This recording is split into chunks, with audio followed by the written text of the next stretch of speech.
I would like to announce that a quorum is present. The meeting is duly called, and a notice of the meeting has been posted in accordance with the Texas Open Meetings Act. The time is 6:03 p.m. The following board members are in attendance: Catherine Sells, Sheila Taylor, Michelle Akateb, Dr. Stacy Barker, Dr. Buddy Bonner, Jenny Prosnick. Ms. Lasan could not join us tonight.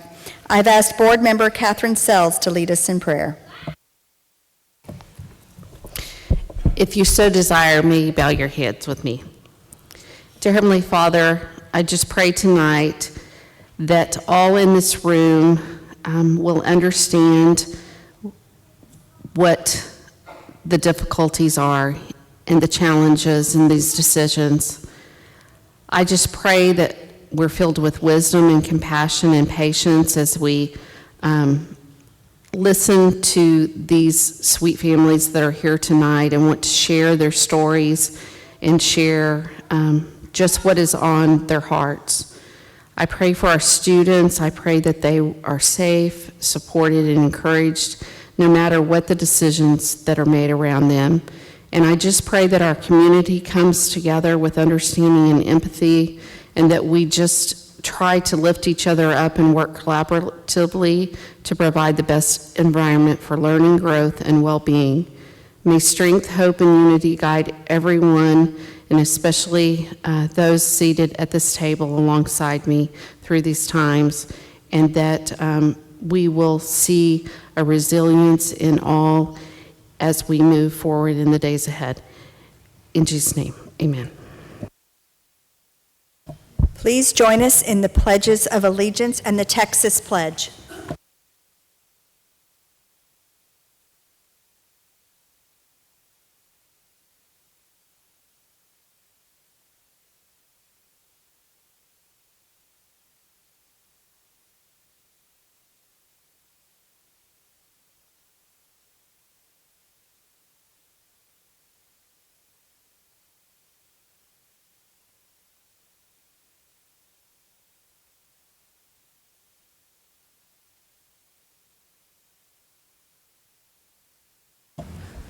Ms. Martinez, would you come up to the podium, please?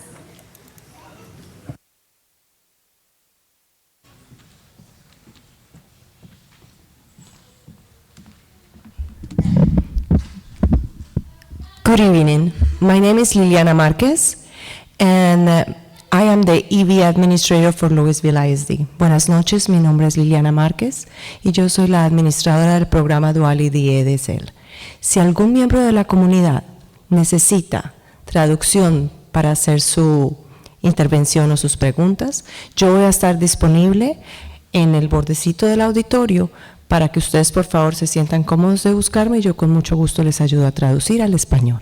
If anybody needs translation, I'm here to serve you. Thank you. Have a good night.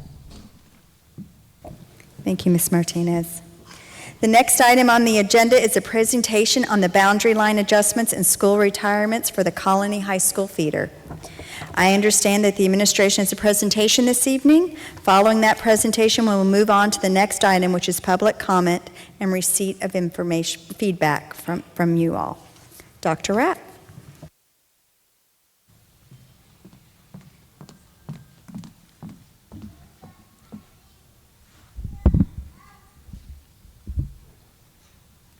All right, good evening, everyone. Madam President, members of the board, thank you all so much for being here to engage with us this evening and to provide your feedback about the proposal that we have put forward to the community regarding changes in the colony feeder pattern. It's so important to us that we hear from you all, as we know how important these decisions are, and we appreciate your time. We appreciate you studying the information we've put forward, and I humbly offer this proposal to address what is significant enrollment decline in our school district.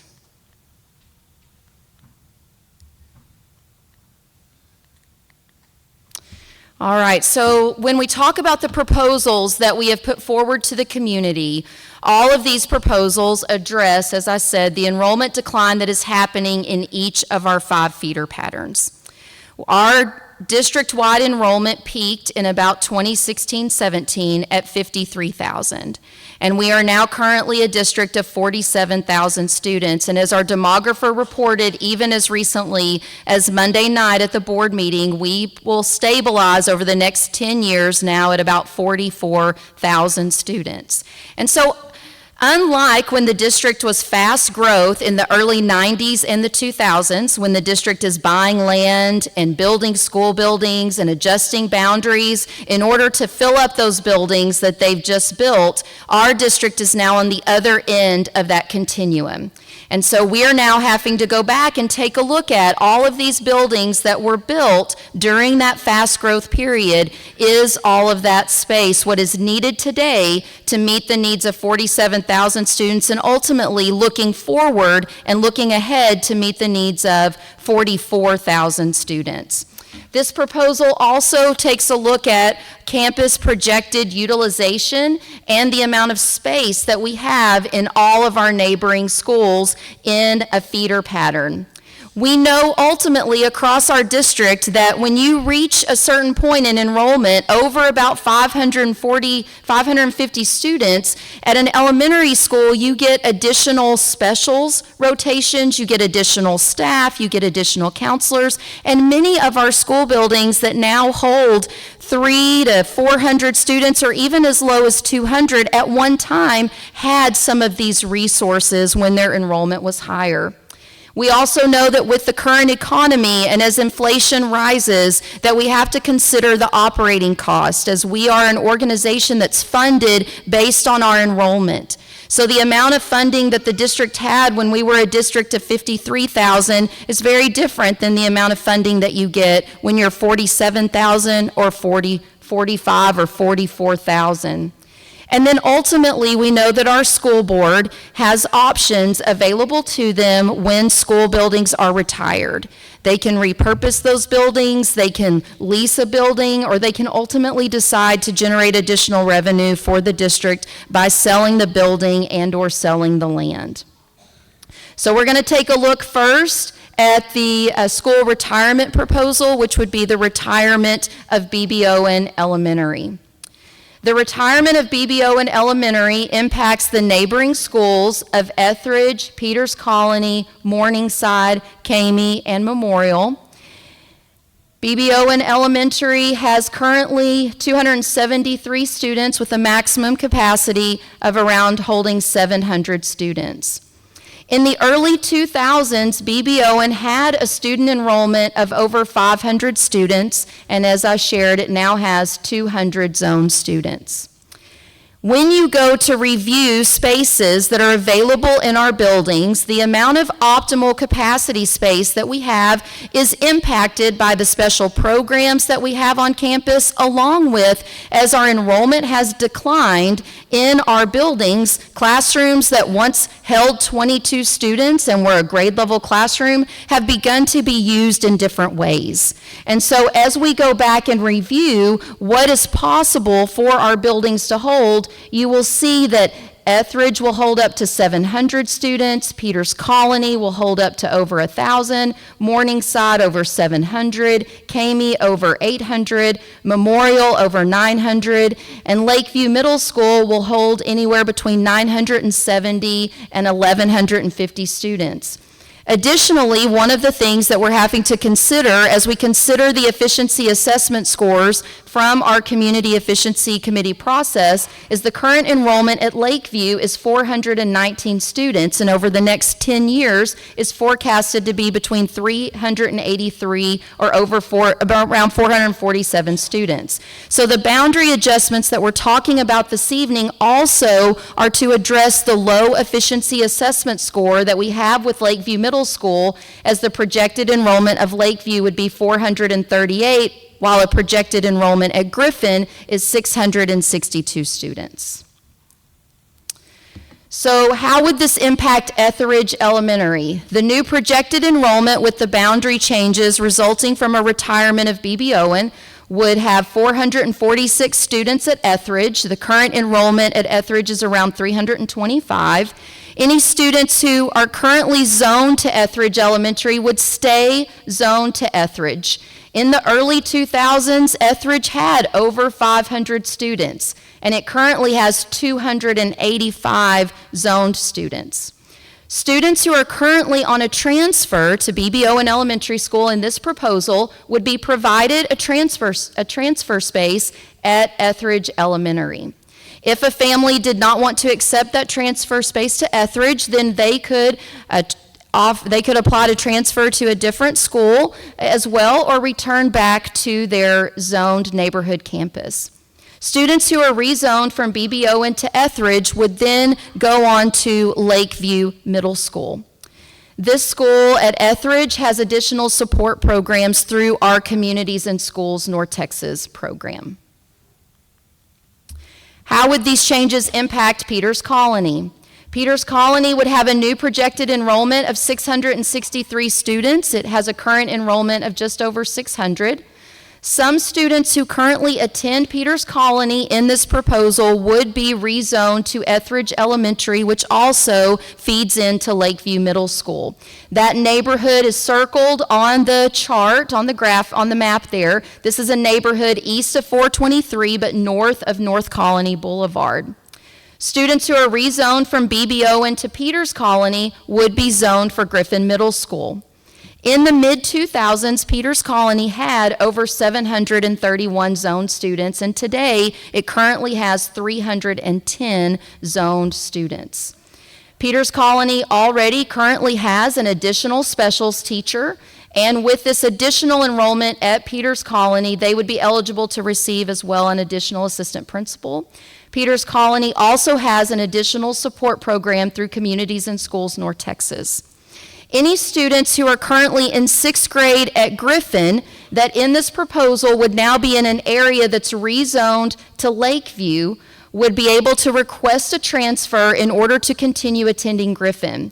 Students currently in 7th grade who are at Griffin that would be entering 8th grade would be able to continue attending Griffin, or they could attend Lakeview, their newly zoned school, because according to board policy, FDB local, it states that you're grandfathered at your existing school, which for these students would be Griffin, and any siblings of students that are grandfathered would be able to stay at Griffin as well.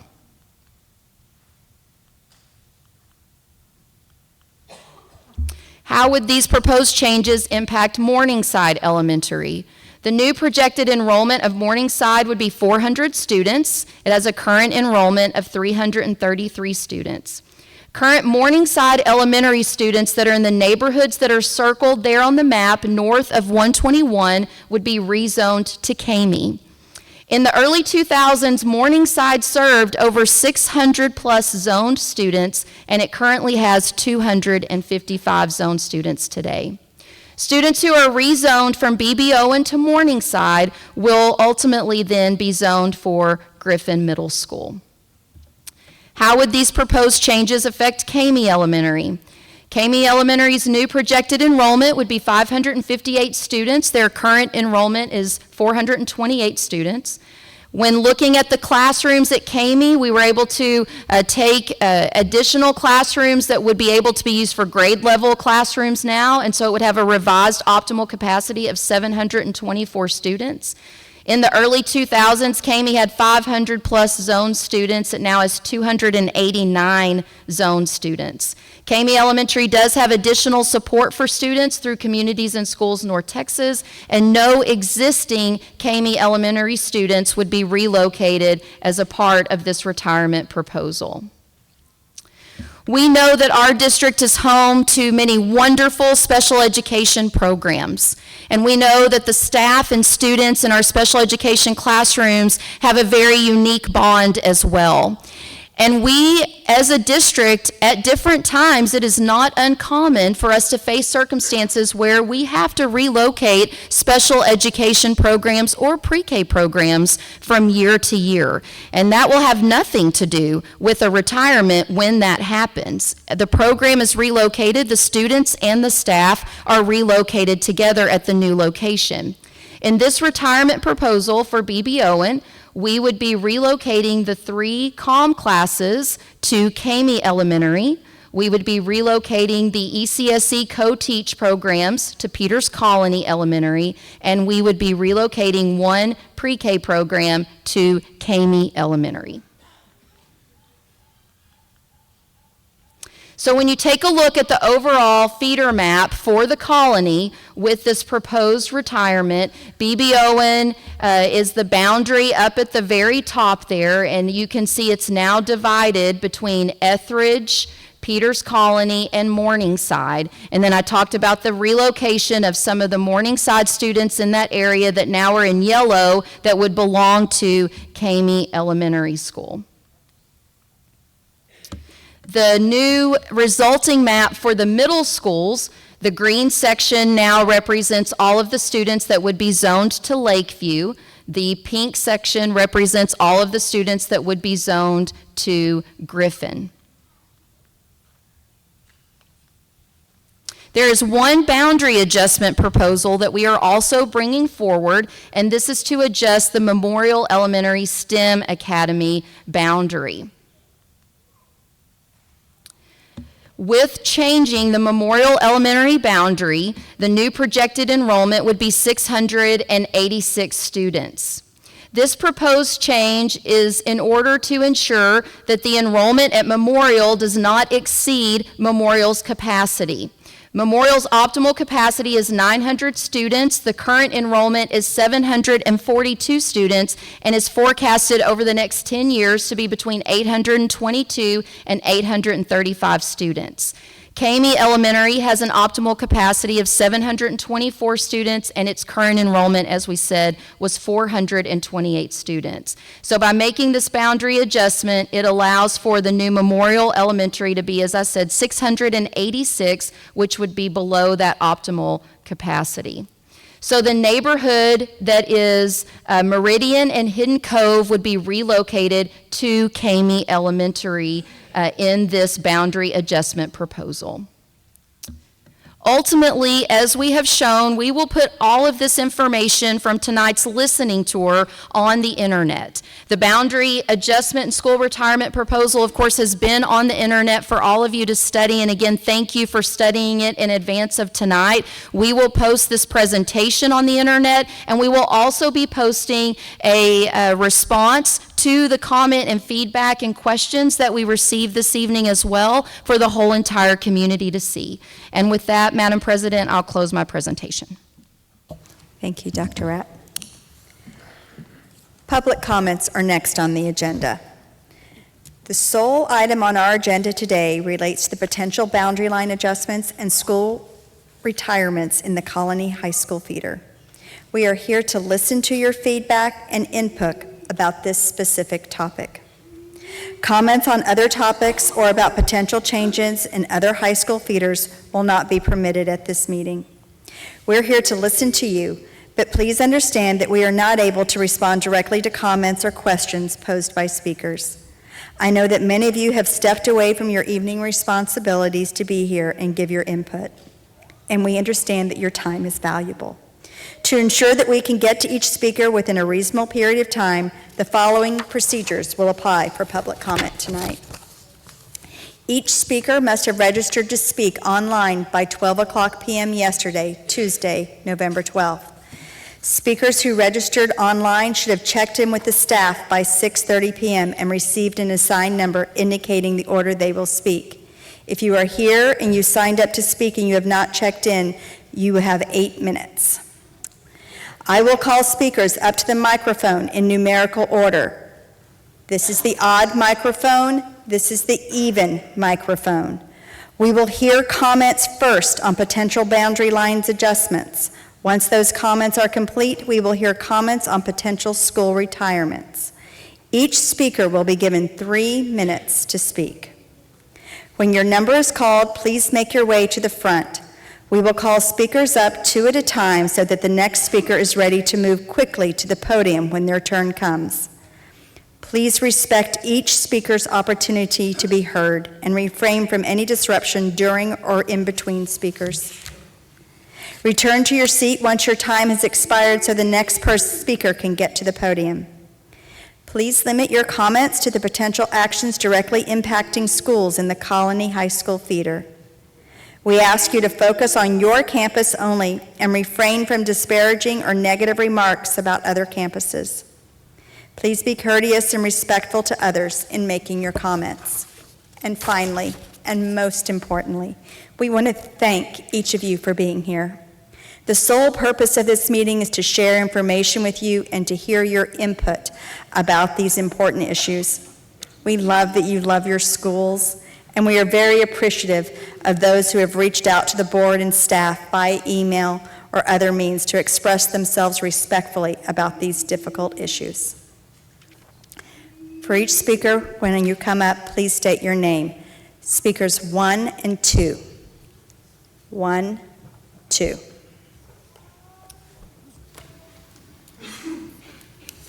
Speaker 1. Good to go. You're good to go.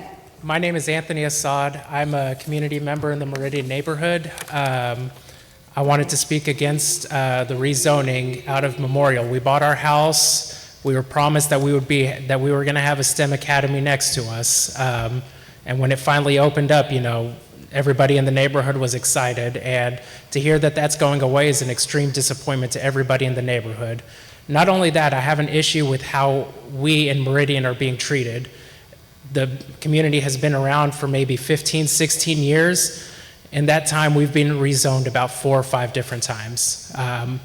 Stop playing hot potato with us. We want to feel like we're a part of a community, and it's hard to do that when you're moving around every few years, and that's just not fair to the residents there. It's not fair to the kids that are in school there, and I think that we as a community deserve better than that. One of the other things with Memorial has received such high praise, high rankings, and Kami has struggled a little bit. I'm a father first, and asking me to take anything less for my son is not acceptable. My son is what's important to me. My family is what's important to me, and I will never, ever take something of less quality for my kids to go through. That's not fair. I don't think any of you would accept that for anybody in your family. I'm going to keep it to that, but like I said, make a decision. Quit. Meridian has moved around so many times. It's not fair to the residents of that neighborhood. We don't feel like we belong. We're on the border of Lewisville and the Colony. Lewisville, we barely have any services there, and we don't get any services from the Colony. So I would just ask y'all to consider that. Thank you. Thank you. Speaker 2, and would Speaker 3 make their way up? Hi, my name is Jennifer Burkholder, and first I thank you for this opportunity.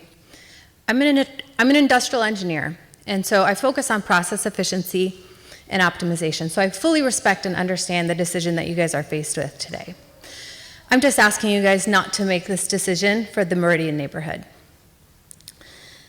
The reason being, like he mentioned, it's been rezoned 4 times and now almost 5 times since its inception in 2007.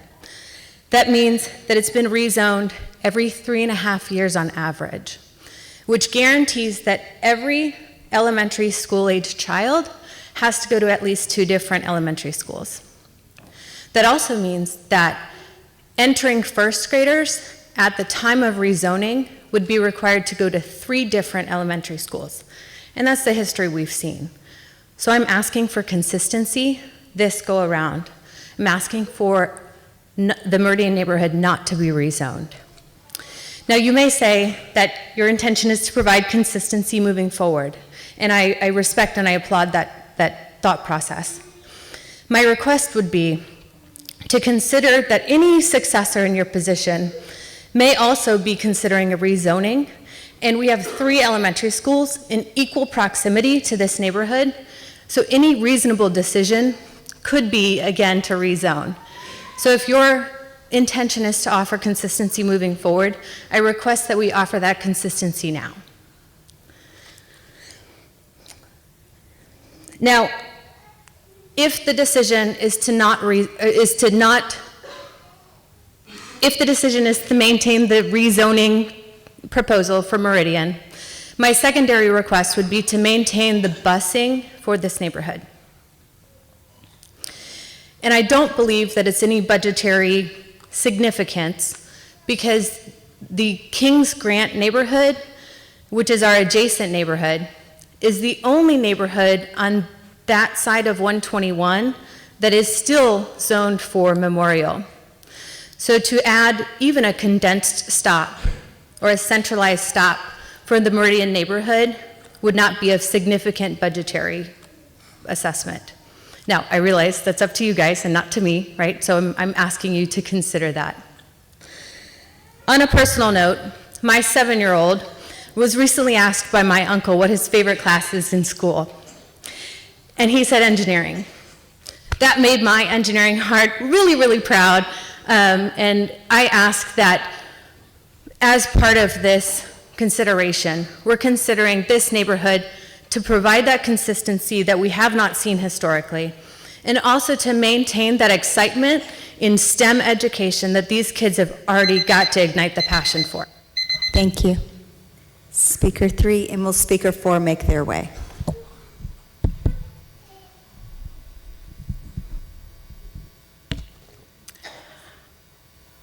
Thank you for your time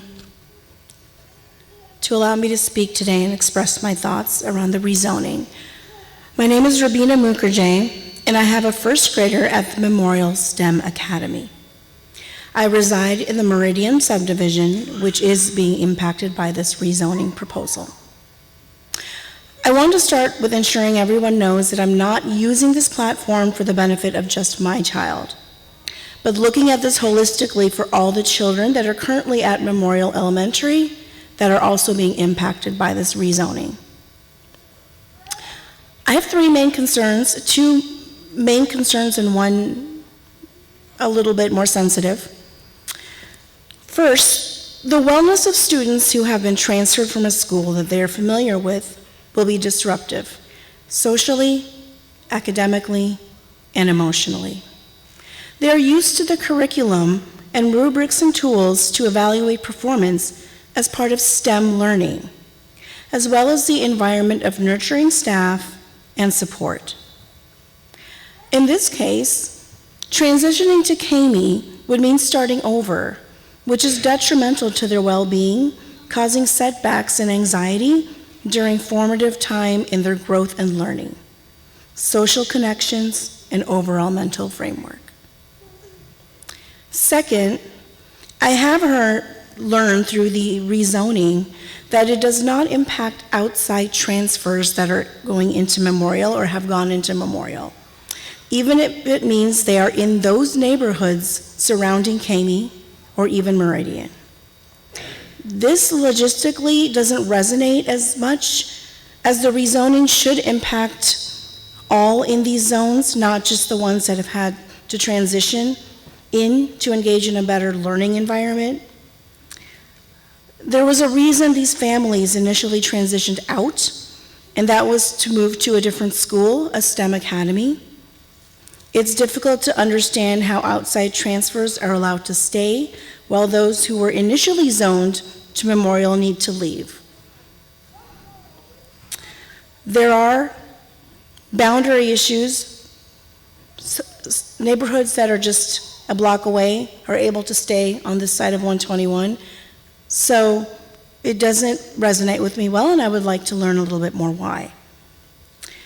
My recommendation would be to grandfather in those kids that are there now and start new enrollments in 25 and 26 into the proposed schools for zoning. And I have 9 seconds. So I won't get into the last one as much. There was a safety incident, and I would like to know what protocols are in place now to make sure that. Thank you very much. Speaker 4, will Speaker 5 make their way down? Hi, I'm Sheena Jordan, and my son attends kindergarten at Memorial Elementary. Our neighborhood, which is Meridian Hidden Cove, it's actually the same neighborhood, it's not different. is being rezoned to Kami. Since our neighborhood was being developed in 2006, we have been rezoned to 4 different elementary schools. We started at Coyote Ridge in 2006, transferred to Independence in 2008, then Etheridge in 2012, and now Memorial in 2021 when it opened. That's possibly five different elementary schools in less than 18 years. That's crazy. This is excessive and does not provide stability for our kids, our neighborhood, or our community. Our community has spoken out in the past about rezoning, but was ignored about it, and I don't want to be ignored today. Our neighborhood is also coded to attend Lakeview Middle School, so if we're removed from Memorial feeder pattern, the kids in our neighborhood will no longer have access to a STEM education. My son went to daycare that is a STEM-based daycare in preparation to attend Memorial STEM School. He has ADHD, and with Memorial, we've received amazing support from his teacher and the assistant principal. For students with processing disorders and ADHD, the STEM learning approach can make learning more accessible and engaging. STEM-based activities are hands-on, build on problem solving, and caters to individual learning, which helps students grasp abstract concepts through real-life application. My younger daughter also attends the same STEM-based daycare. The daycare offers an extremely valuable service where they pick up my son from Memorial and bring him to the daycare for their after-school program. Since my husband and I both work full-time, we're not able to pick him up from school when he gets out or to pick him up from the bus stop. If we rezone to Kami, the daycare will no longer be able to provide these services to us, which would not only impact my family, but all working parents who rely on this service from our neighborhood. I will admit, I know nothing of Kami except what I've Googled, and it's not been great. I won't get into that. I'm also on the PTA at Memorial, and in the past 3 months, I've spent 10 volunteer hours on the PTA and over $600 towards to build an outdoor school classroom for their school. And if we move, we're not going to get any benefit from that. We've also been impacted, I think, from Stewart's Creek Elementary School closing in 2021, which seems very recent that we're now closing another school in this district. Lastly, this will decrease our property values in our neighborhood, and we personally are likely to move if we get rezoned or attend another school that's not an LISD. Thank you. Thank you. Will Speaker 6 make their way down to the microphone? Speaker 5. Good evening. I'm Tejaswini M. I stand before you today as a concerned parent and community member, voicing my strong opposition to the proposal that would relocate students of the Memorial Elementary in the neighborhoods of Meridian and Hidden Cove to Kami Elementary. I understand that difficult decisions must be made in response to declining enrollment trends, but this proposal raises several concerns that I believe need to be seriously reconsidered. First, I want to share my personal perspective. I'm a parent of a first grade student who loves attending Memorial School. My child is thriving in the current learning environment, enjoying not just the academic opportunities, but also the nurturing atmosphere that the teachers and the staff have worked so hard to create. The school feels like a second home for him, and I'm deeply concerned about relocating our children will disrupt their positive educational experience. Moreover, I must highlight a pattern that my predecessors talked about that cannot be ignored. Our neighborhood has already been rezoned 4 times in the last 18 years. Each time, our children have had to adapt to new environments and new teaching approaches. Repeated rezoning has disrupted the stability that is so crucial for a child's educational journey. Adding another change to this pattern not only continues a circle of uncertainty for our children's academic and social development. How much more disruption can we expect our children to handle? Stability and consistency are essential for our children's success. Moving students, especially those who are well established at Memorial, can have a significant impact. These children have spent years building relationships with their classmates, teachers, and the wider school community. Uprooting them from the environment could have serious emotional and academic consequences. Second, the importance of Memorial being a STEM academy cannot be overstated. This specialized focus is about more than just offering classes in science, maths, technology, engineering. It's about building a solid educational foundation for our children. A strong STEM curriculum develops critical thinking, problem-solving skills, and a love for learning that extends far beyond elementary schools. Elementary, which is not a STEM, moving our students to elementary, KME Elementary, which is not a STEM academy, risks losing these benefits and could limit their future academic and professional opportunity. Such a shift would be a step backward in terms of educational quality, academic rigor, and long-term growth. Third, this move will have a practical impact on our daily lives. My husband and I are full-time workers, and my child currently has after-school arrangements at a local daycare. Thank you. Speaker 6. Good evening, everybody. My name is Christina Ramhild, and I live in the Meridian Hidden Cove neighborhood. I actually just moved there a year ago. Speaker number 1 is my brother, and we actually moved over there so that we could be closer to family. We did not spend a small amount on our house, and the reason that we moved there was A, to be close to family, and B, so that my son could have an education. My husband was very picky about his education, even thought about private school, but as soon as he heard about the STEM Academy and it being zoned there, that was immediately where he wanted to go. I want my son to go to that school, and I know it's not just about my son or anybody else's kids in here. I understand that there's research that you guys are conducting, but I feel that since we've been rezoned 4 times, and I wasn't here for it, but I don't want to be in that mix. I want us to have that consistency. I want my son to have that consistency, and we even signed up for a daycare that would go to and from Memorial. So now at this point, not only is I would have to pull my son out of that daycare. I'd have to figure out a different kind of education for him. And as they've said, I'm not here to disparage KME. It's just not on the same level as Memorial. So the fact that we purchased this house, we moved to this neighborhood, and we did all of this because we were in DISD and wanted a better education for my son, it's extremely disappointing to hear that now all of a sudden, for the 5th time, we're gonna have to go somewhere else. And granted, he is only almost 2 years old, but I don't know what point we're going to be at in the next 3 years if this is the pattern that we're going through. So I would really appreciate, as the other speaker said, if you guys would hear us and listen to us and not go through with this rezoning. Because the follow-up that I have is, how were we the ones that were chosen to not stay with Memorial? Why wasn't it the neighborhood that was in front of us? Because we're both on the other side of 121. So how were we the unlucky ones that were chosen to be rezoned? And I guess that's the question that I have, is how did that happen to be us and not someone else? So I really hope that everyone that's out here, you see them, you hear us, and you see that we really don't want this to happen, and we want the best for our kids. Thank you. Thank you. That concludes all the speakers that we had signed up tonight for boundary adjustments. We will move on to the speakers who are speaking on the retirement of B.B. Owen. That would be, our first speaker is Speaker 11, and then Speaker 12. So Speaker 11, Speaker 12. My name is Candy Merrill. I do not have any students currently at B.B. Owen, but both of my children did come from B.B. Owen. And I would like to preface this as I hope that resonates with the board, that a parent that has absolutely no dog in the fight is here to fight for this school because of the impact that it is having on my college-age students as we speak. My daughter would have liked to be here tonight.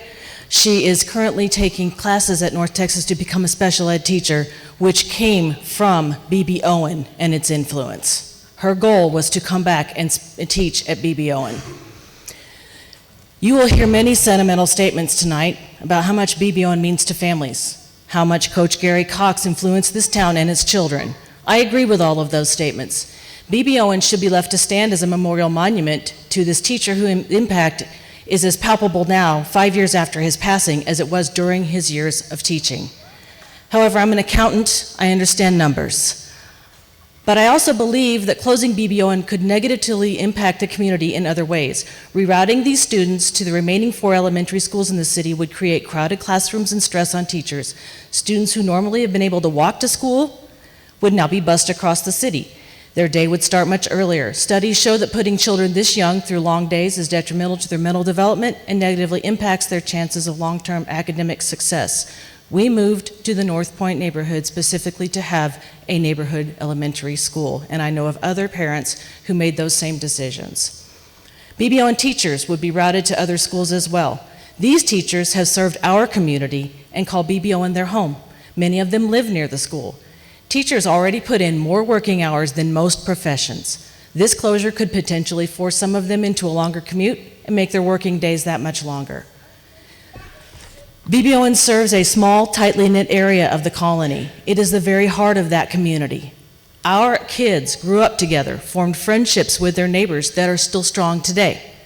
Rerouting them takes that familiarity and comfort away and puts them in a scenario where the less socially skilled students can get lost in the crowd during a crucial period of their development.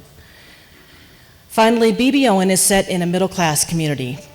So was Stewart's Creek Elementary, and it was closed as well.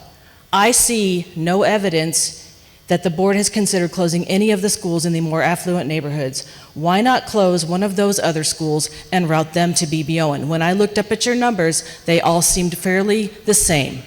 So why not move that to BBON? I will not.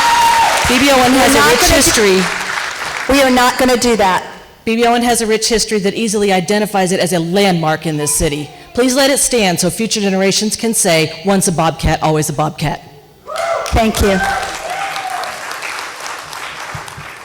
Would Speaker 13 make their way? Speaker 12. Hello, my name is Laurie Hyman. I'm a fourth grade teacher at BBON Elementary. I had the privilege of attending Peters Colony, Stewart's Creek, Griffin Middle School, and graduating from the Colony High School. This is my home. From the very beginning, Owen has been special to our community. I knew that when I graduated with my teaching degree, BBON was the only place I wanted to teach. Today, I can proudly say that I've been a teacher at BBON for 27 years. It's hard to put into words how special BBON is. Unless you've been a part of it, you wouldn't understand. When times get tough, the staff at Owen is tougher. Teachers come to Owen and stay for their entire careers. We believe in what we're doing. We believe in our families and our students. Our staff spends hours upon hours planning meaningful experiences. Experiences like our Veterans Day program this week, when our tiny little school had 184 visitors. A few weeks ago, our tiny little school had close to 100 participants in the TCHS Homecoming Parade. And just last month, our tiny school raised $400 by selling Boo Buddies so that we can purchase Christmas gifts for families in the colony. Lewisville ISD talks about building relationships. According to our Qualtrics school survey, 100% of our families feel that their child's health and wellness are supported at our school. 100% of our families feel welcomed and are involved. 96% of our families say that the children do whatever it takes, or that the teachers do whatever it takes to help their child meet academic standards. 95% of our students say that there's a staff member on campus that they feel comfortable talking to. Owen shines at the top. We are a hidden gem. Families stay in our neighborhoods until they finish with elementary school because they don't want to leave.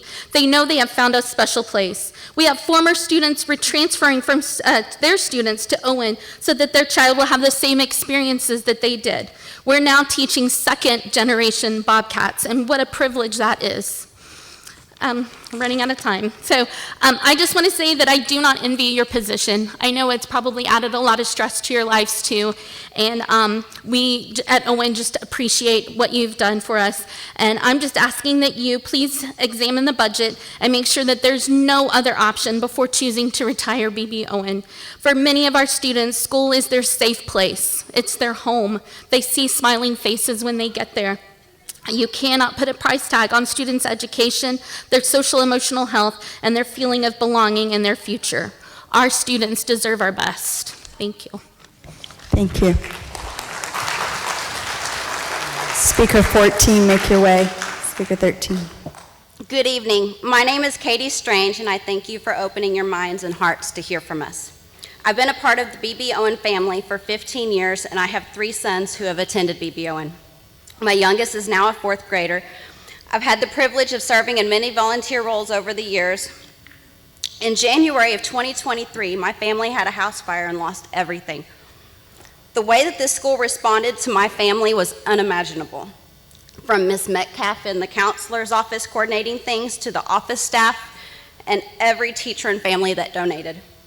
The BBON community is a family. Ms. Barentine and Ms. Heverstick brought a positive, refreshing energy that was much needed. They have implemented new ideas and incentives for the students. The teachers on staff here really care. You can hear that from Ms. Hyman. There are still a few teachers here like her that have been teaching here longer than my boys have been attending, and they're close to retirement.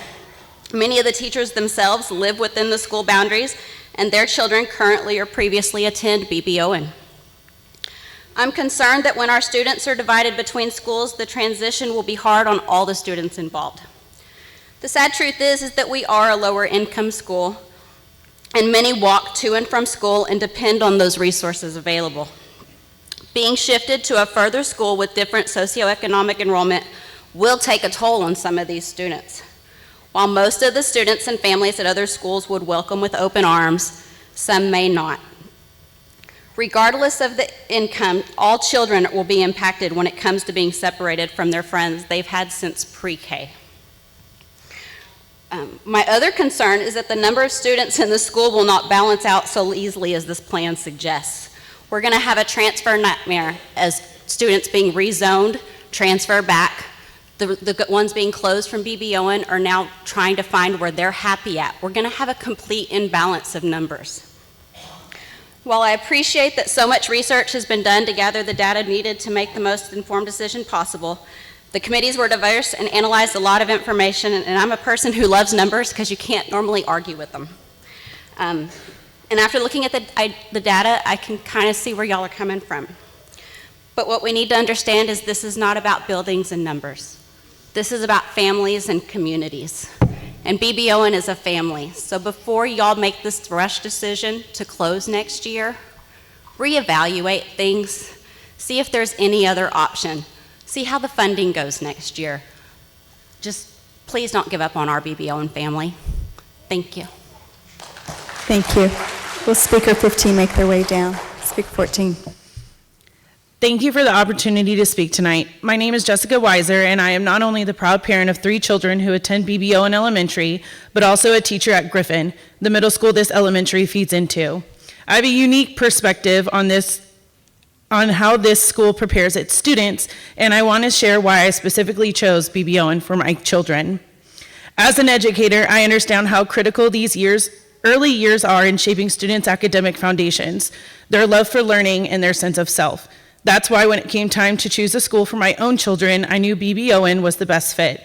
It embodies everything I value in a school: excellent teaching, a vibrant community, and a focus on the whole child. The teachers at BBON consistently demonstrate passion and dedication. As a parent, I have seen how their commitment has inspired my children to be curious and confident learners. As a middle school teacher, I see the results in my classroom. Students from BBON consistently come prepared and ready to excel. BBON is not just a school, it's a community. Events like their Bobcat Boo, Coach Cox's Kid Race by the Lake, and their Multicultural Night bring families together and reinforce the idea that we're all partners in our children's education. The school goes beyond core academics to provide enriching programs in art, music, physical education, and more. These opportunities help students explore their interests and develop a range of skills. Choosing BBON for my children has been one of the most meaningful decisions I've made as a parent. Incredible educators like Ms. Baxter, Ms. Stockton, Ms. Lockhart, Ms. Brown, Ms. Mihalovich, Ms. Reese, Ms. Hyman, Ms. Scalise, Ms. Pate, Ms. Guthrie, Nurse Smith, Ms. McAdams, Ms. Bryce Leby, Ms. Stone, and Coach Allsbrook have not only enriched my children's education, but have also played a profound role in shaping them into compassionate, confident, and well-rounded individuals. This year, my twins began their kindergarten journey, and while they faced their share of challenges, their teachers have gone above and beyond to support them. Through thoughtful communication and personalized care, they have ensured my boys feel encouraged, understood, and capable. My oldest child, now a 4th grader, has had the privilege of attending BBON throughout his entire elementary experience. Reflecting on his journey from kindergarten to today, I am amazed at how much he has grown academically, socially, and emotionally. This growth is a testament to the exceptional educators at BB Owen who have guided him every step of the way. These experiences are just a few of the countless examples of how BB Owen creates a lasting positive impact on its students and families. As both a parent and a teacher, I've seen how BB Owen plays a pivotal role in preparing students for middle school and beyond. It provides a strong foundation, not just for academic success, but for character and community engagement as well. I urge the board to continue supporting this exceptional school so it can meet the evolving needs of its students and remain a source of pride in our district. Thank you. The speakers 16 make their way down. Yeah. Hi, my name is Misty Lowe. I have worked at BB Owen for 9 years. This is my 8th year as a pre-K teacher. I have a student who went through two students who went through BB Owen and are now adults. And I currently have a 4th grade student, child at BB Owen.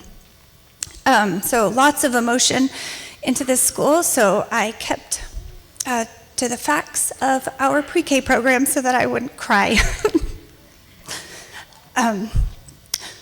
Okay. BB Owen offers a highly regarded pre-K and ECSE program, both of which consistently experience strong enrollment. We typically begin the school year with full classes, and there is often a waiting list due to high demand. To better serve our community and optimize available space, we could consider opening an additional pre-K or co-teach class at BB Owen.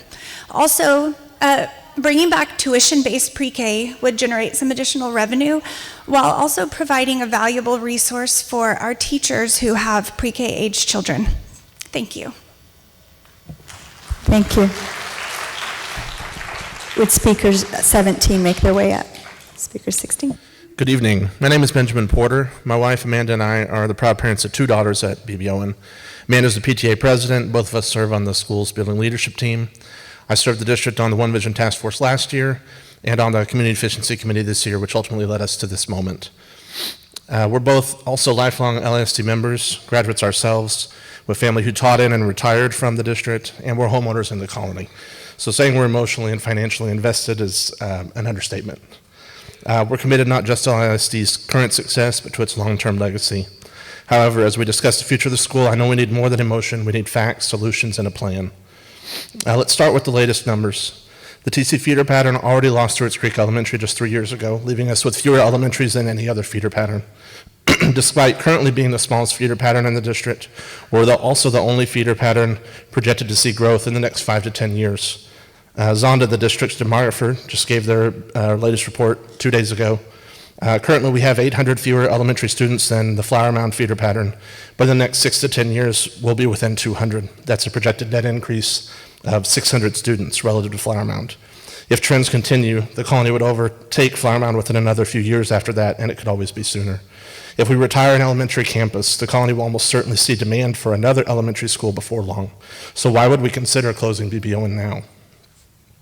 In addition to raw numbers, the committee also looked at campus capacities.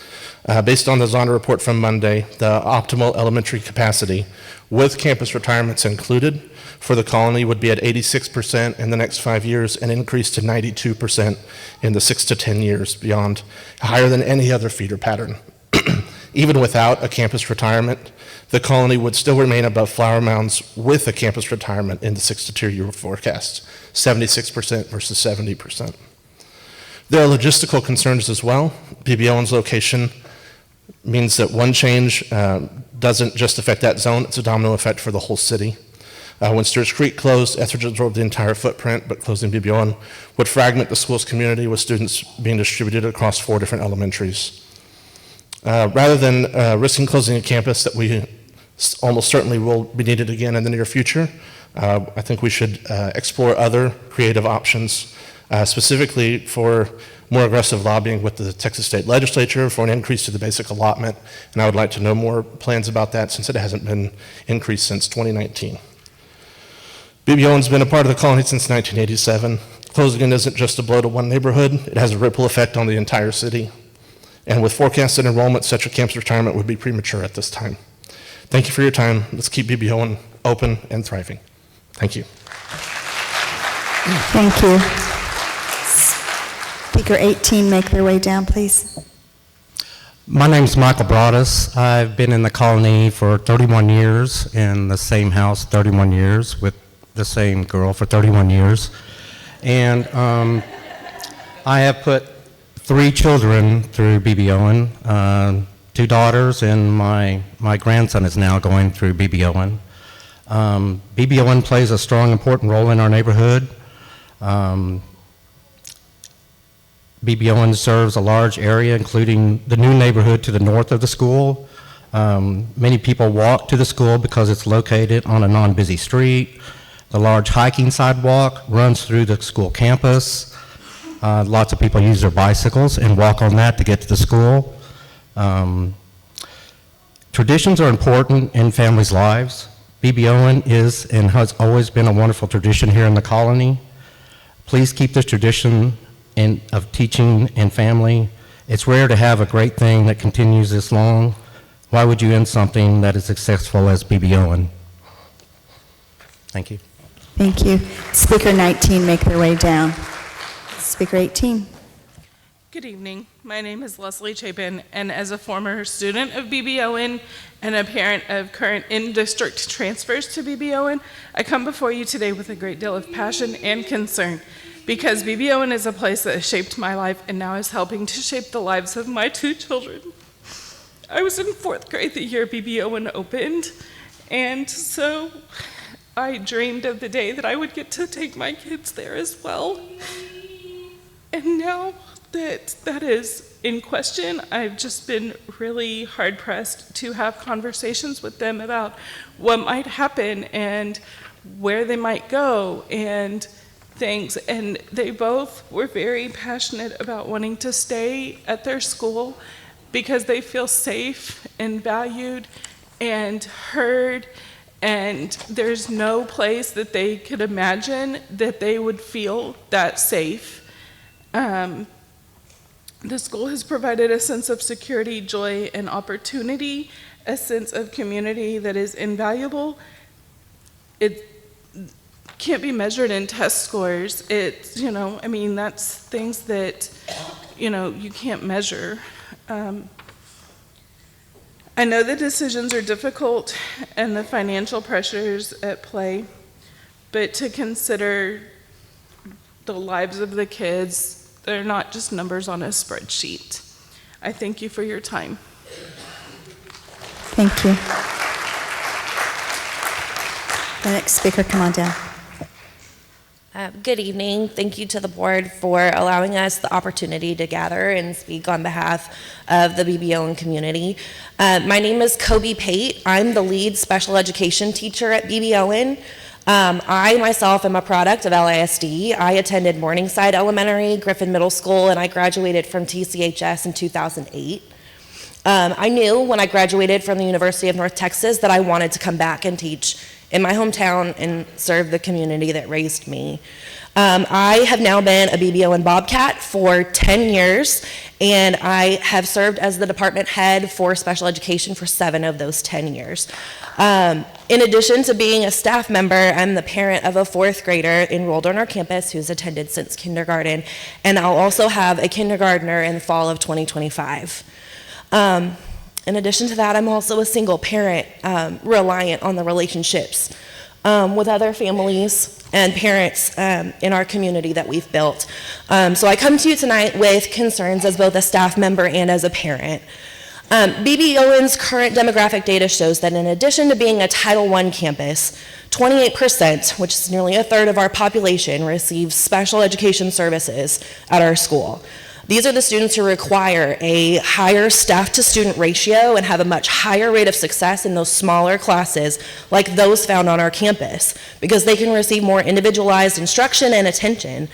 I'm particularly concerned that moving an entire self-contained special education unit to an unfamiliar school would be detrimental to the growth of our highest needs kids.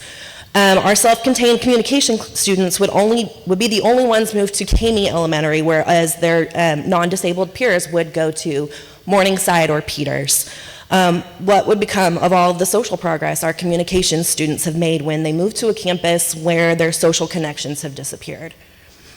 As a parent of a fourth grader, I'm also deeply concerned with the disruption in the academic careers of our students who, should Owen be retired, would only have 1 year on their new campus before they transition to middle school.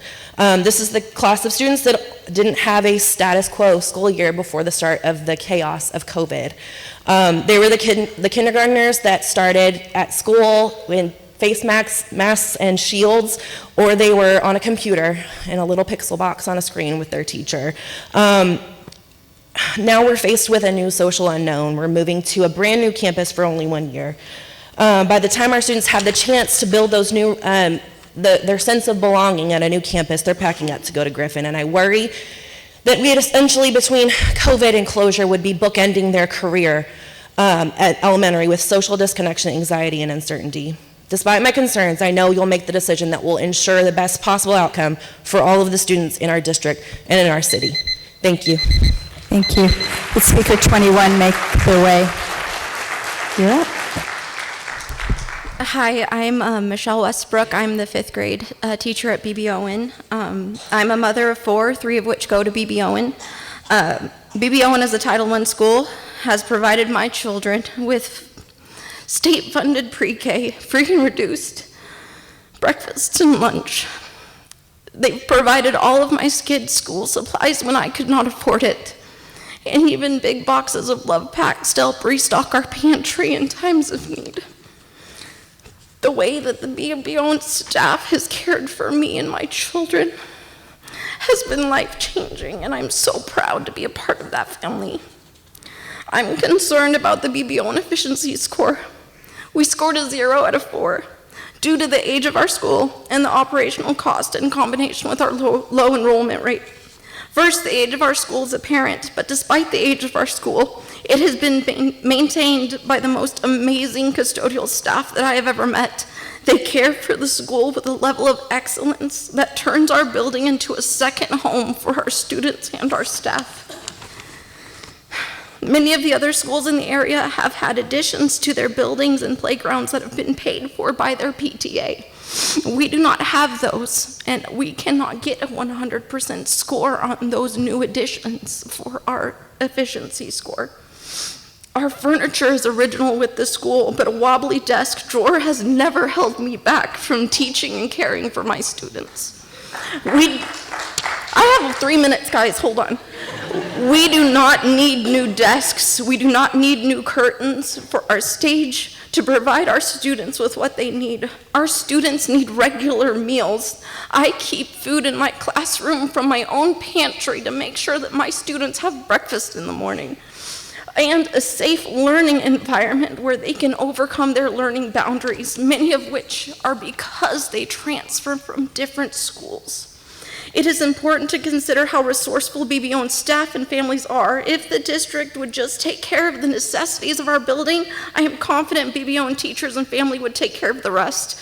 Let's review the list of physical building items that have negatively affected our school's score and decide if new lights for the stage will really help our students feel loved and safe and ready to learn. Second, the cost to operate our building versus the current number of students enrolled.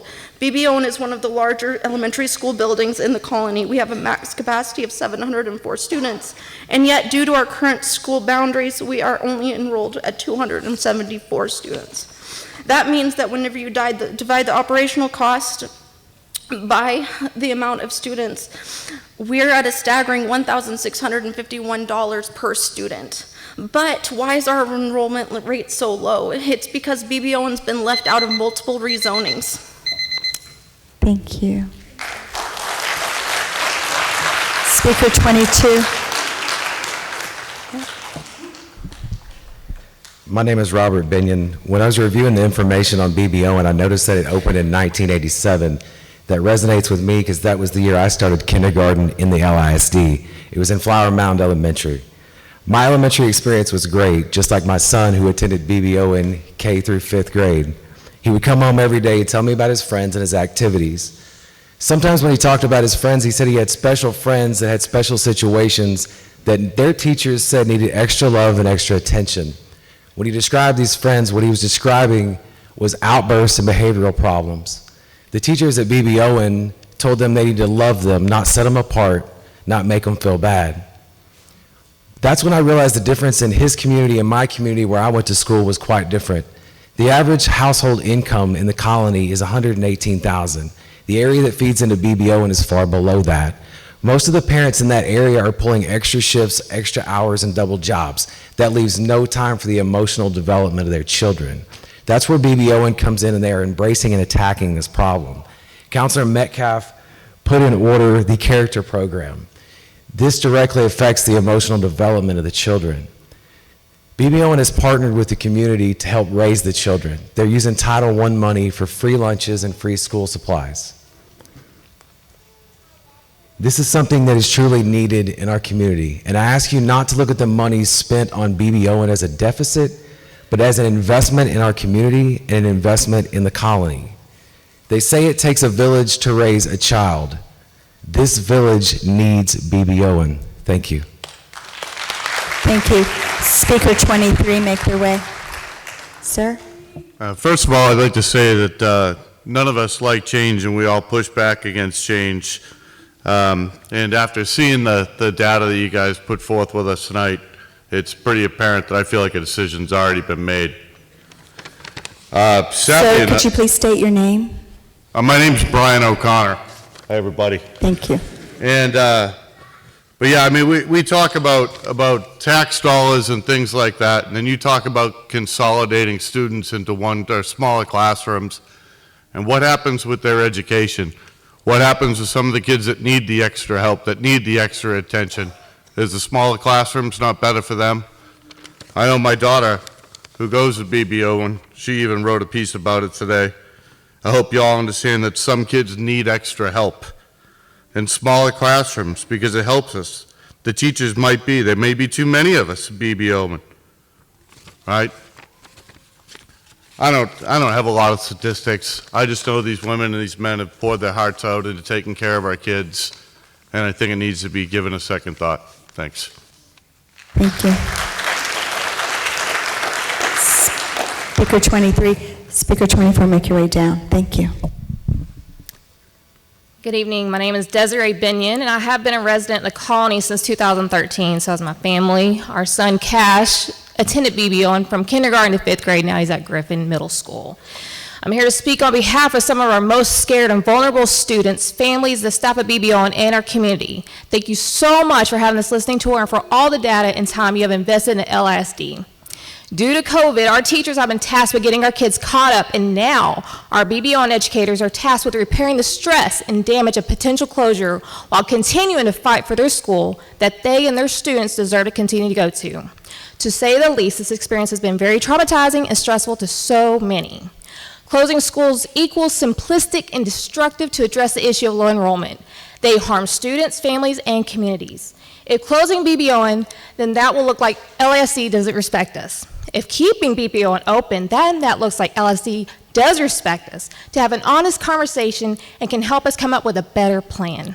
So please consider the following: an extension time so LASD does not run into making rush decisions, upsetting, and having costly mistakes. It's important to know what the deed says about the land that was gifted to BBON prior to any changes being made to BBON. Rezoning in order to have a more even balance in number of students across all elementary schools in LASD, especially since BBON has a capacity. More data needs to be shared, especially on the breakdown of data in layman's terms. It was mentioned one of the meetings, though, to pull down streets and numbers of students per street to manipulate boundaries. Please have this done, and please share the results from that. It's only fair that everyone impacted sees a side-by-side comparison and report cards for all elementary schools in LISD if retirements are to take place. I have some questions. Why has LISD only used the same company, Zonda, and the same person for the last 11 years, and only given us the last couple of weeks to make a rush decision to have this listening tour and only have 3 minutes to speak? It's not fair. There are other firms out there that can help provide the data and can also provide other solutions besides closing the schools. Has Zonda and LISD really thought about how this will affect our children, families, educators, and our community? Was the emotional, psychological, stressful factored into the data from Zonda? Is all the data accurate and current?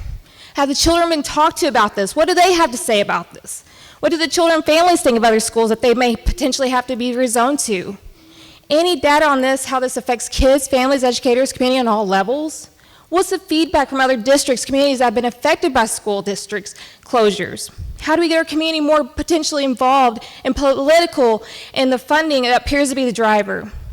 LISD is trying to save money, but what it costs to our students, educators, families, and communities? What's the identified savings goal? Okay, I'm just going to skip down to the bottom. We're one LISD. Let's be the innovators. Let's come up with some more creative, innovative ideas. Thank you so much for your time. Thank you. Speaker 25, make their way down. Yeah. My name is Jenny Fuller Rodriguez. My husband and I are uniquely blessed by having 2 children attend LISD, 21 years apart. Our oldest son graduated TCHS in 2013, and our youngest is a 4th grader at BB Owen. He loves BB Owen so much that I'm here tonight on his birthday speaking to you on his behalf. The proposal to close BB Owen and rezone is not only premature and unnecessary due to the continuing growth of the colony and the recent closure of Stewart's Creek Elementary, but it would be disruptive to every elementary school in our feeder pattern. I appreciate your willingness to hear my opinion, and I appreciate the enormous man-hours committed by the CEC volunteers put into this effort. Now, the score for BB Owen given by the CEC, wherein they were rated a 0 out of 4, is an incomplete report card. I want to share with you the real report card for BB Owen. According to the LISD campus profile, BB Owen received a 98% overall satisfaction rating from parents. Students also love BB Owen, evidenced by their 94.6% attendance rate. That's the second highest elementary score in our feeder pattern. And the faculty delivers a quality education supported by the reading ISIP scores for 4th and 5th graders that indicate 97% are reading at grade level or showing growth, also the second highest in our feeder pattern. The property upon which BB Owen stands was granted to LISD by the Owen Family Foundation for educational purposes only. This building is big enough now to easily house the current break-even number of 550 students. If growth is ever needed, the property can support the building of an additional campus while still operating the existing campus. The colony is one of the few communities in LISD that's still showing growth. Just drive around our city, you will see we're still growing. However, due to demographic and zoning changes, BB Owen is backed into this forgotten little corner surrounded by only single-family dwellings, no apartments. BB Owen will respectfully no longer be a quiet little forgotten treasure in our community. We're speaking up. Our school is one of the best, surrounded by one of the most supportive neighborhoods in our community. This campus can be better utilized than it currently is, and we respectfully ask that you take a look at some zoning changes that would benefit BB Owen and not retire it. And thank you for your time. I appreciate you. Thank you. Will Speaker 26 make their way down? Hi. Ladies and gentlemen, thank you for having me here tonight. Allow me to introduce myself. I'm Nicholas McGowan, the father of 2 amazing little boys here. We live in Little Elm. I thought about showing up today due to the passion installed to me from my mother, a lifelong educator of special needs, who in fact worked explicitly for the Lewisville Independent School District Director of Special Education for more than 12 years, and was the innovator that created the district's Starfish Cafe program. But the reason I'm actually here today that made me show up and stand up is Nathan, my special needs son, who happens to be part of the phenomenal comms program offered by LISD and the BB Owens faculty. But now we're here to discuss an issue that reaches far beyond numbers on a spreadsheet or lines on a district map. It's about the lives of our children, especially those who rely on the unique and invaluable services and resources offered by the BB Owens Elementary School and faculty, part of the Lewisville Independent School District. BB Owens is more than a school. It's a lifeline for our district families, like mine, and out-of-district families who have found a supportive community and specialized education for our children with special needs. My son Nathan, who is on the autism spectrum, has thrived here, making strides in communication, social interaction, and daily living skills that we once only dreamed about. For beyond the two private, before the two private facilities we had, and then before, all based on direct engagement from that team, pushed him into general education here at B.B. Owens, where he has again succeeded. The potential closure of B.B. Owens and the redrawing of the boundary lines within the district threatens not just a building, but a beacon of hope and progress for students who thrive under its care. If B.B. Owens closes, we face uncertainty about the essential programs that will go, and what that will mean for families like mine, who live on the north side of Little Elm, but depend on the exceptional facility and resources provided by the districts exclusively at B.B. Owens.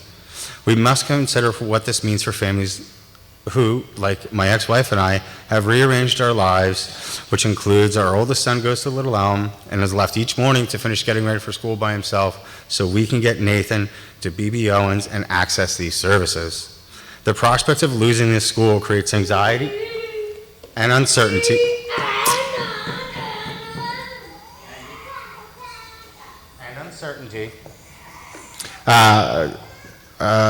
This includes, which considers it, this means, I'm sorry. We must consider what this means for families like mine and my ex-wife that leave our son in the morning to get ready by himself and access these services. The prospect of losing the school creates anxiety and uncertainty about the future of special needs education within our community. Closing B.B. Owens would mean disrupting the lives of countless families who depend on its programs and their amazing facilities that have created the culture of my son thrives in. It would mean forced. Thank you. Speaker 27, if you'll make your way down. Yep. My name is Matt Hale. I grew up going to LASD schools. My mom is actually a teacher at Marcus High School and has been there for over 25 years. We moved back to the area and to this neighborhood this summer, and B.B. Owen was a major reason why we moved there. I have a son who's a first grader there, and he is also on the autism spectrum, and change is very difficult for him, but the transition to B.B. Owen has been one that has gone very well for him as far as changes go. He has trouble when people put out Christmas lights early. Don't do that. And it's gone great for him, and he loves it. And he told us that he really likes the principal. I don't remember liking the principal when I was in first grade. And he told us yesterday that his teacher has the nicest smile of everybody, Mrs. Prince. He's happy there. I raise that because a lot of people have talked about, I think, qualitative data, right? Y'all have made a presentation, mostly quantitative data. We've mostly talked about qualitative data. And there are costs that are qualitative too. And a lot of the costs for transitions like this are borne by kids who are who have those special needs. And that's something you need to take into account. There are financial costs, of course, that y'all are concerned with. There are also costs to families with children who are on the spectrum, have special needs. The other thing I want to talk about is that when I have, the time that my wife and I have spent at B.B. Owen getting our son connected with the programs and services offered to him, I've noticed two things. One is that everybody there is very professional. Everybody is very well organized, coordinates very well with each other, and the other thing is that the teachers are all very happy to be there. This is Texas, and the teachers are happy to be at the school. This is not a typical thing in Texas. Y'all know that, right? Don't throw away something that works. Schools are complicated social organisms. They are more than the sum of their parts. You cannot take it apart and scatter it to the winds and expect the same results. Thank you. Thank you. Hello. Hello, my name is Leslie Cook, and I'm a parent of a student that attends B.B. Owen. Thank you for allowing me to speak with you tonight about an issue that deeply impacts our students, families, and the fabric of our community. We're new here. We moved here from South Carolina. COVID, we were once successful investors within the nice neighborhood with the school right down the street and the lake and all that stuff. But there you're a number. W292561, you're a number. You're not a student, you're not a name, you're a number. Because of how that school operated and because of the socioeconomic financial stability of the said neighborhoods. We moved here after COVID took everything away from us, and we are now considered in a disadvantaged neighborhood. I heard a lot of people speaking tonight about autism and special needs kids. My child is high-functioning Asperger's. He scores amongst the 5th grade level.